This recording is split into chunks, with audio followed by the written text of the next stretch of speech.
In today's Leeds news, no Wilson move, Leeds losing late crucial points, Farke's future on the line, and rumour mill stories on James Ward-Prowse.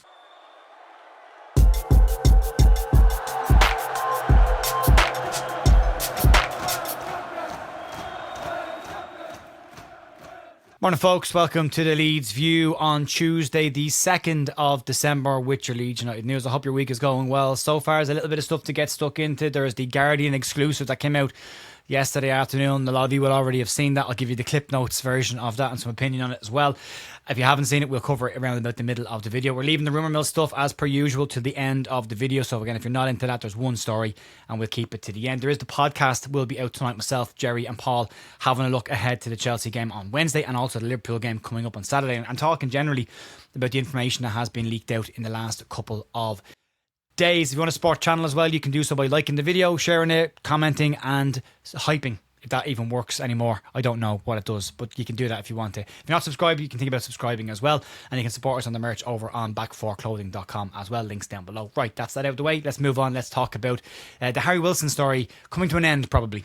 As we get closer to the January transfer window opening, more detail is likely to keep coming out around Leeds' potential targets for that window, as well as some clarification on existing targets or older ones that has been floating around in the last couple of weeks and months. Kyle Newbold in the Yorkshire Evening Post has a piece today looking at the Harry Wilson link and connection, that story that's been floating around for a while, and the chances of Leeds completing the move that they started in the summer that ultimately collapsed on deadline day, and it depends who you believe as to what really happened in that situation. In the piece, it covers Marco Silva's comments where he says that categorically Harry Wilson will not be leaving Fulham in January, despite the fact that his contract is entering the last few months. Wilson has started the bulk of Fulham's games so far this season. He's been in really strong form for Wales and for Fulham recently, not necessarily scoring from set pieces, but he is scoring goals this season an awful lot recently, and Silva is confident that he can keep him beyond the season despite the fact that there is no agreement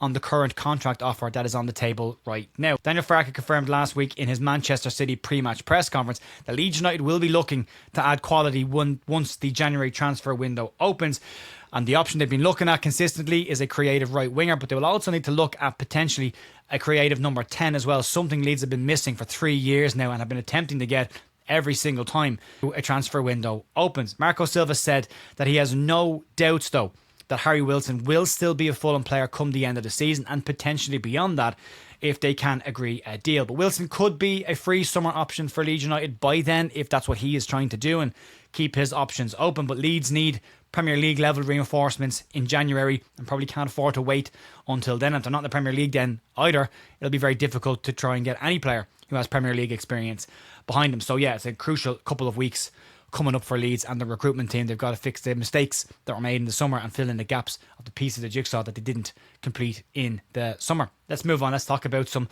concerning statistics that came out yesterday. It's a cheery news video today, but a statistic that came out yesterday highlights one of Leeds' major issues so far this season. As we know, Leeds United are conceding far too many goals, and that's something they need to sort out ASAP if they have any chance of remaining in the Premier League. Leeds haven't kept a clean sheet since the 30th of August, but this one statistic that came out is shining a major spotlight on one frailty that has cost Leeds significant points so far this season. Leeds United have conceded 6 90-plus minute goals in 13 games, and had Leeds not conceded those goals, Leeds United would currently be sitting in 15th place in the table, 4 points clear of the relegation zone, even with that tough run of games that we're currently sitting in the middle of. So those clean sheets are massively important, and Leeds United need to look at managing out games and finishing the game off and trying to pick up single points or 3 points wherever they can get them. The Fulham, the Bournemouth games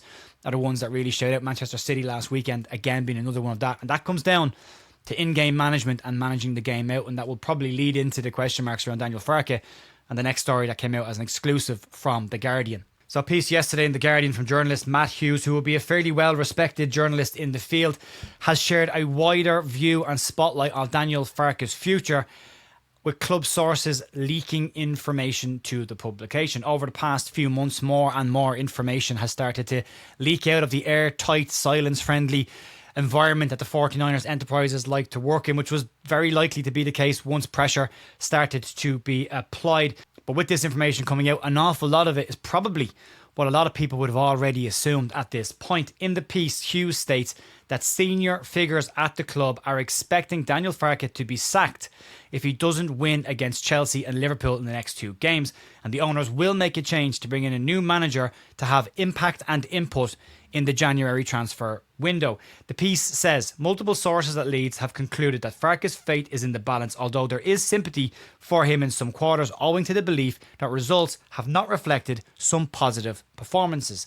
The article also points out that Leeds will have money to spend in January, and the ownership are desperate to keep Leeds United in the Premier League due to the fact that they pumped millions of pounds into the club on signings, wages, as well as the money that's going in and has already been spent on the planned redevelopment of Ellen Road. £20 million, I believe, already has gone into that project before to get to the major money that will be needed, which will be close to the 300 million mark, I believe, if the numbers that I've seen are to be believed. But some people within the club have also questioned the summer recruitment, with 2 players of the 10 that came in believed to be good signings and have added to the squad this season, and that may signal that if Daniel Farke is to lose his job in the next week or so, that there could be more heads to go in the senior management team, and Leeds will need to bring in more senior, qualified and experienced people if they want to be taken seriously as a Premier League outfit. Having played people that are new to roles or only experts in certain parts of it isn't helping the situation behind the scenes. They can't leave it all at the manager's feet to manage the entire football side of the business. An experienced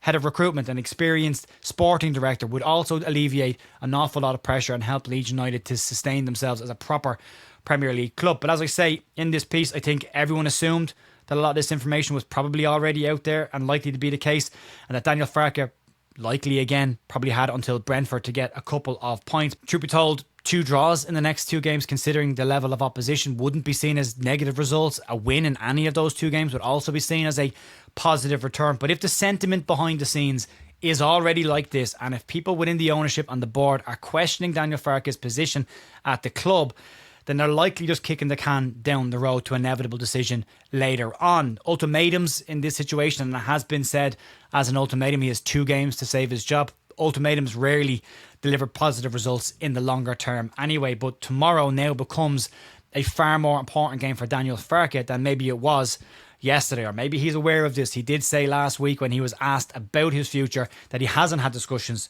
with the ownership, that they haven't put a points tally on his next couple of games to see how we can keep his job. But again, as I say, there was always likely to be pressure, and we got lucky probably with some of the results at the weekend that went our way, and we're not being completely cut adrift, and we might get out of the next 2 still within touching distance. But then you look at, again, some still tricky games but winnable matches, the likes of Crystal Palace, Brentford coming up, that Leeds will need to be ready to go for. And there will be 7 days between Leeds United playing on, more than 7 days between Leeds playing on Saturday, and I believe we play the following Monday. I could be wrong on that, but that would give them some time if they have somebody lined up. If they're going to pull the plug, they need to have somebody lined up. It's that simple. They can't afford to do what they did at Rangers, although that was Andrew Kavanagh more so than it was the 49ers, but they're still involved in that process as well, and they need to sort out the speed at which they do things moving forward, and that includes transfers when the window finally does open in January. We'll get into the rumour mill section now. Just one more story to give you, and if you're not into this, no problem. Podcast will be out tonight about 7:30 on all the audio as well as on YouTube as well. Let's get into the rumour mill.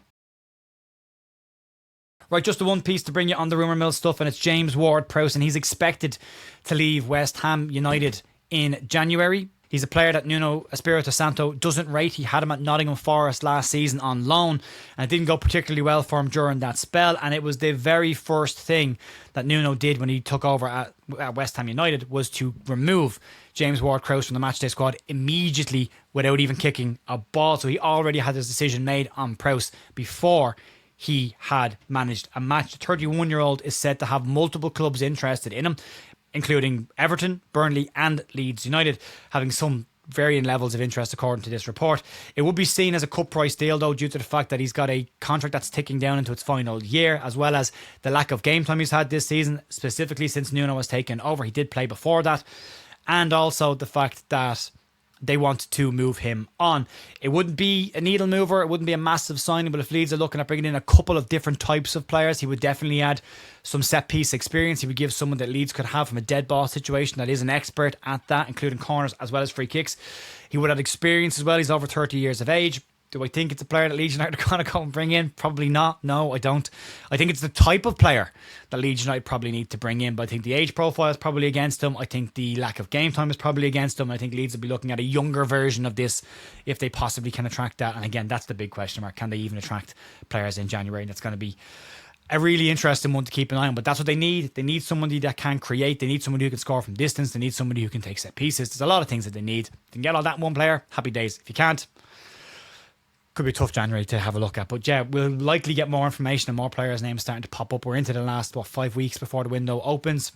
That'll likely to pick up pace in the next couple of days and weeks. And if Daniel Farke is going to leave the club and they're going to move him on, you're likely to start hearing more names starting to leak out, because there are more and more leaks starting to come out of Elland Road in the last couple of weeks. So we'll see how we go. But folks, as I say, that'll be it for me today. And I'll be back tonight with the podcast, back tomorrow morning for Leeds News. We get ready for the game and the watch along over on bigup.com on tomorrow night, Wednesday night against Chelsea. I will talk to you then. See you later on. Enjoy the rest of your day. See you soon. Bye.